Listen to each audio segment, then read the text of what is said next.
warahmatullahi wabarakatuh. Alhamdulillah wassalatu wassalamu ala Rasulillah wa ala alihi wa ashabihi ajma'in, amma ba'du. Para jamaah salat duhur yang dirahmati Allah, kita melanjutkan pembahasan dari kitab Al-Adabul Mufrad, adab pribadi seorang muslim, dan kita masuk dalam bab menyambung tali silaturahmi. Pembahasan inilah para jamaah setelah beberapa bab khusus membahas tentang orang tua, maka Al-Imam Al-Bukhari selanjutnya adalah berkaitan dengan menyambung tali silaturahmi.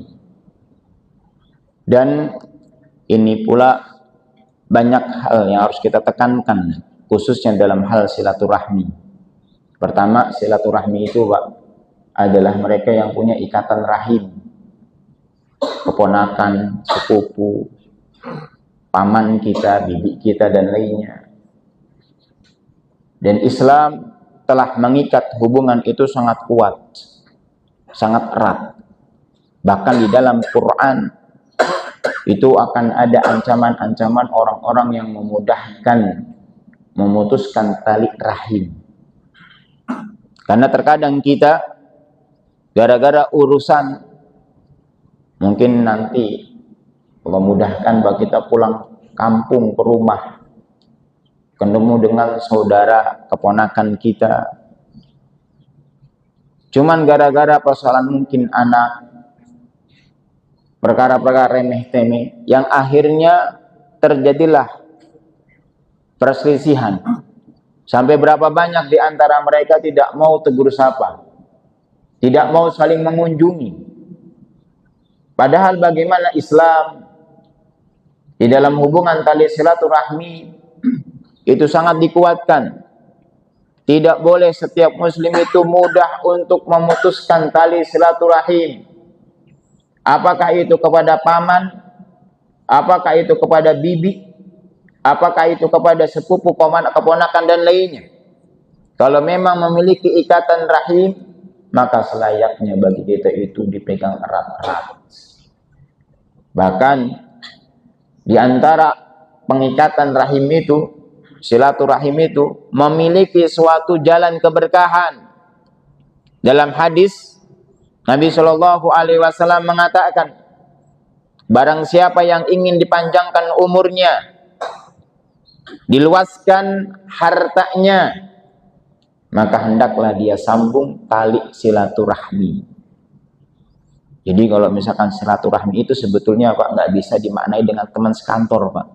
Misalkan ada acara untuk merekatkan hubungan silaturahmi, itu tidak Pak. Silaturahmi itu khusus untuk orang-orang yang punya ikatan rahim. Itu Pak. Mungkin kegiatan apa, tapi kalau silaturahmi itu hanya mereka yang punya ikatan rahim. Karena ini nanti ada bab khusus Pak. Orang yang memutuskan akan mendapatkan ancaman, dan orang yang menyambungkan tali rahim itu akan mendapatkan keberkahan. Dikatakan di sini, sesungguhnya orang Badui, A'robi Pak. Orang Badui itu nggak punya akhlak Pak. Kalau bapak atau ibu itu umroh, sering lihat orang Arab itu banyak omong. Itu kebanyakan orang-orang Badui Pak. Kadang-kadang manggil Nabi saja Pak dengan ya Muhammad. Kadang-kadang ridaknya Nabi SAW itu ditarik oleh orang Badui sampai kecekek lehernya. Tapi Masya Allah, datang kepada Nabi SAW, seorang Badui datang kepada Nabi SAW dan mengatakan, akhbirni ma yuqarribuni minal jannati wa yubaiduni minan nar. Kabarkan kepada saya sesuatu yang bisa mendekatkan ke surga dan menjauhkan dari api neraka. Ini Pak.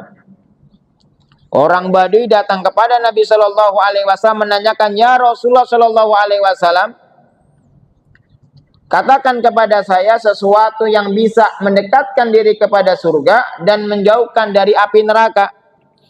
Nabi Shallallahu Alaihi Wasallam mengatakan, yang pertama, ta'budullaha wa la tusyriku bihi syai'an. Beribadah kepada Allah, jangan melakukan kesyirikan. Kalau kita punya urusan, kalau kita punya hajat, minta sama Allah, mengharap sama Allah, beribadah hanya kepada Allah saja. Jangan beribadah kepada selainnya, jangan meminta kepada selain Allah. Makanya Allah katakan dalam firman-Nya, inna salati wa nusuki wa mahyaya wa mamati lillahi rabbil alamin. Sesungguhnya solatku, sembelihanku, hidup dan matiku untuk Allah, Rabb semesta alam. Dia solat. Besok berapa hari lagi nih Pak kita mau mendapatkan Ramadan ini, Masya Allah Pak. Dari puasa kita, dari sedekah kita, dari sahur kita, dari iftar kita, dari apapun Pak, belajarlah untuk beribadah hanya kepada Allah, mengikhlaskan ibadah hanya kepada Allah. Dan ini kesempatan yang berkali-kali Pak kita mendapatkan Ramadan ini.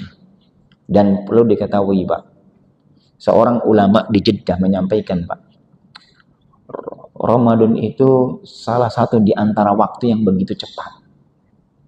Waktu yang begitu cepat. Alasannya kenapa? Karena kita itu Pak, semakin mendekat kepada hari kiamat, itu waktu semakin cepat Pak. Coba dirasakan. Coba rasakan.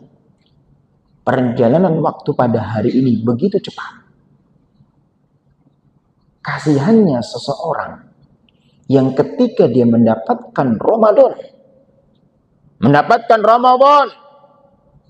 dia tidak manfaatkan dengan sebaik-baiknya. Dia tidak bisa memanfaatkan dalam beribadah kepada Allah, mengikhlaskan ibadah, atau bahkan dia kotori bulan tersebut dengan maksiat, dengan kelalaian. Seakan-akan kita itu lupa dengan kembali nanti Pak. Pak, kalau ahlul kubur, penghuni kubur itu diberikan kesempatan untuk kembali ke atas dunia Pak, maka mereka minta untuk hidup 1 menit saja di bulan Ramadan. Karena di bulan nanti itu Masya Allah Pak, berbagai macam keberkahan. Disitulah kita belajar arti ikhlas. Kok bisa Ustadz arti ikhlas?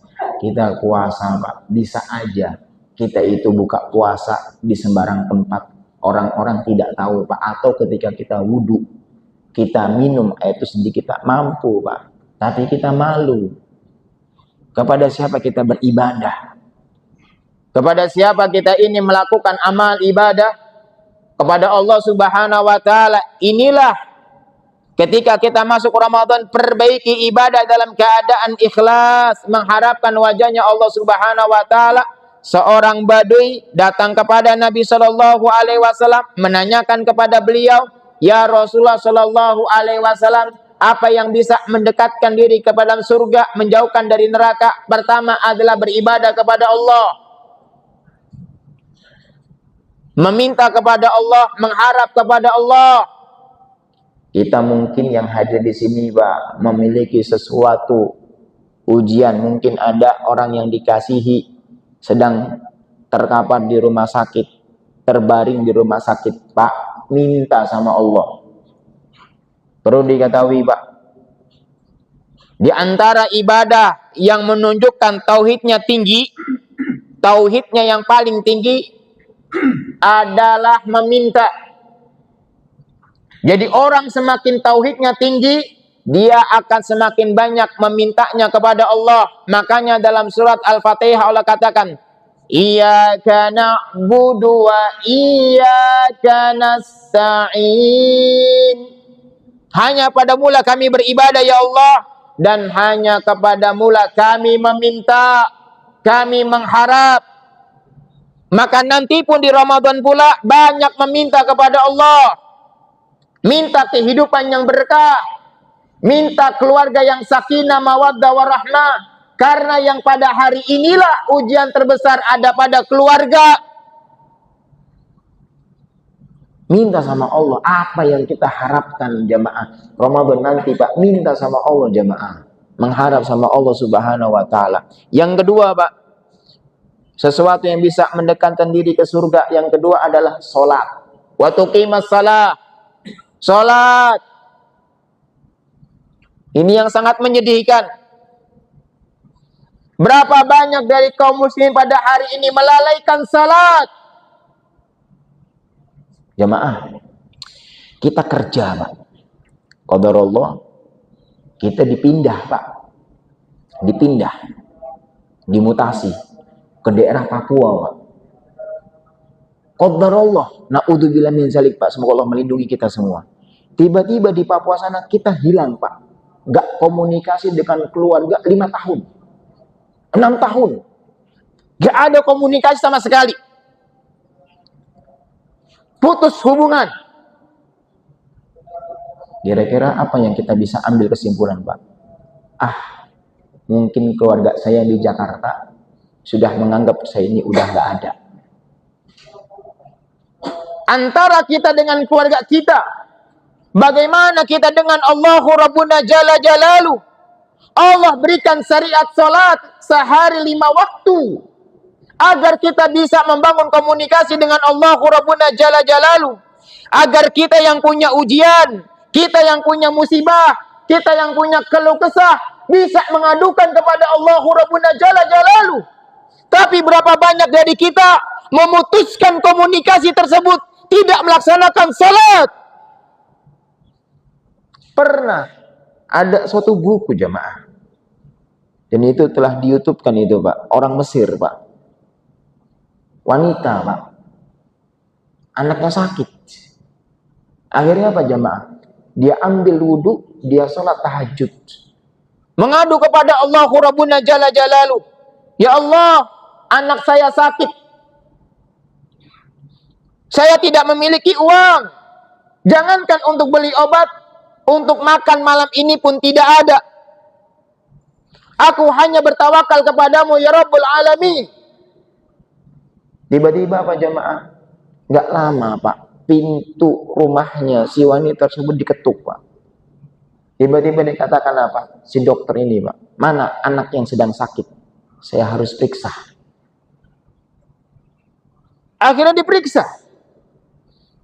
Si dokter tersebut mengatakan, tinggal engkau bayar jasaku, dan ini obatnya.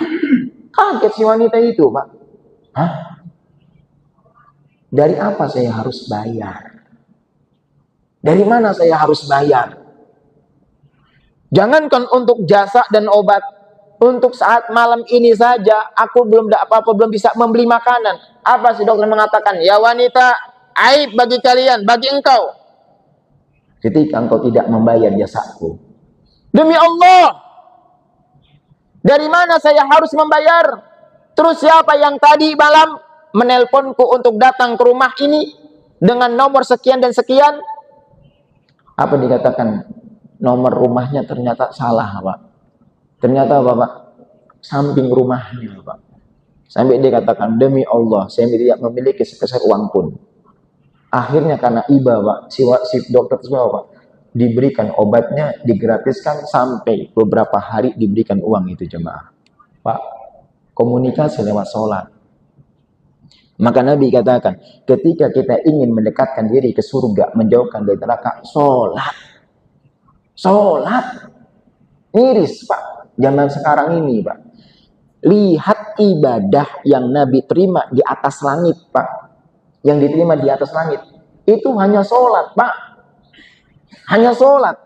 Ibadah puasa, ibadah zakat, ibadah jihad, ibadah itu diterima oleh Nabi Shallallahu Alaihi Wasallam itu di atas dunia Pak. Hanya sholat pada saat Isra dan Mi'raj. Hanya ketika pada saat Isra dan Mi'raj Nabi Shallallahu Alaihi Wasallam menerima syariat sholat ini, menunjukkan keutamaan yang besar terhadap sholat. Begitu juga anak kita Kalau memang dalam keadaan tidur, bangunkan dengan pelan. Bukan atas nama kasihan. Pak, naudzubillah min zalik nih Pak nih. Naudzubillah min zalik. Ada seseorang rumah ini Pak, mau kebakaran. Anaknya di dalam itu Pak.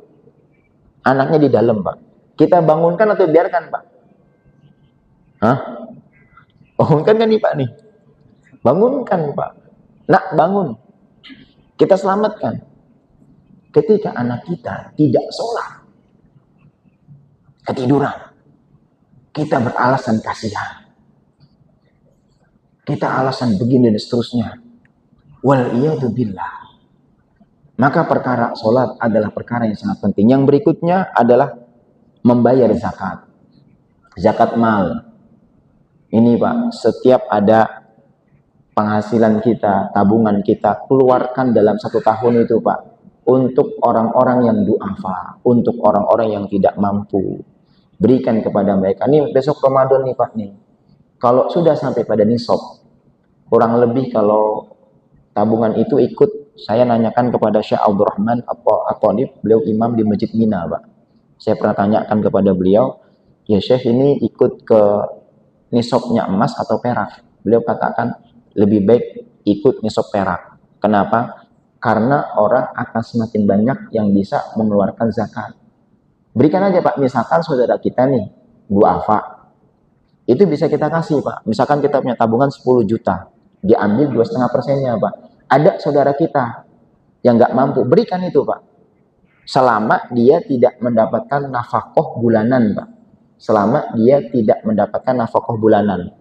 Tapi kalau dia udah mendapatkan nafkah bulanan, nggak boleh mendapatkan zakat mal dari kita. Itu Pak. Misalkan Ramadan lalu sampai Ramadan besok nih, kita masih ngendep uang di bank itu 10 juta. Maka dikeluarkan 2,5%. Berikan kepada saudara kita atau tetangga kita dan lainnya. Selama 7 asnaf itu Pak, yang berhak untuk mendapatkan. Dan yang terakhir adalah menyambung silaturahmi ini Pak. Jamaah. Lihat nih Pak, lihat Nabi Pak.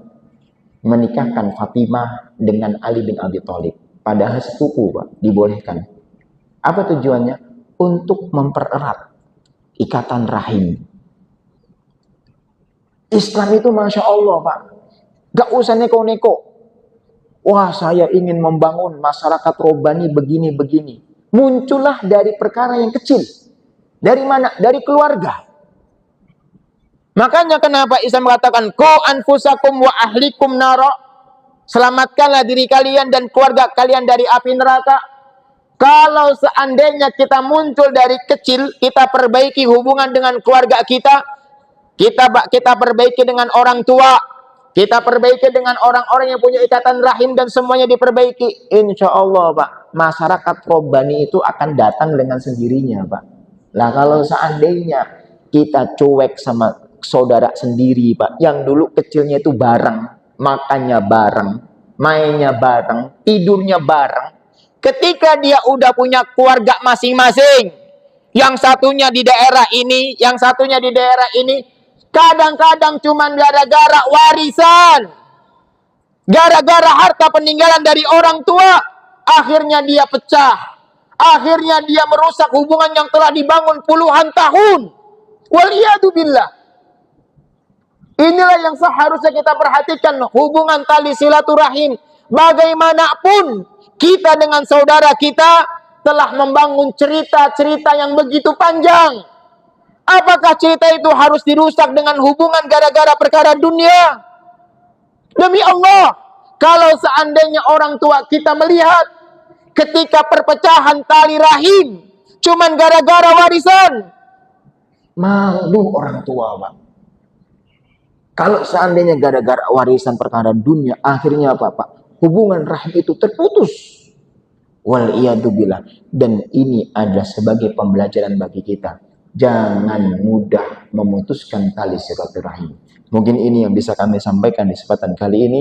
Kurang lebihnya mohon maaf. Subhanallah. Asyhadu an la ilaha illa anta astaghfiruka wa atubu ilaik. Assalamualaikum warahmatullahi wabarakatuh.